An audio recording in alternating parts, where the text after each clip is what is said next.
શ્રી વલ્લભ. શ્રીમદ્ ભગવદ્ ગીતા અધ્યાય 12 ભક્તિ યોગ.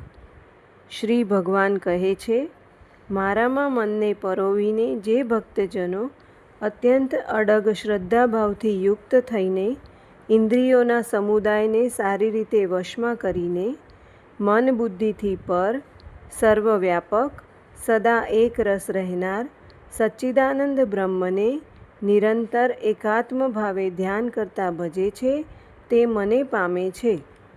મને પરાયણ રહેનારા જે ભક્તજનો સર્વે કર્મોને મારામાં અર્પણ કરીને અનન્ય ભક્તિ યોગથી નિરંતર ચિંતન કરતા ભજે છે તે મને પામે છે.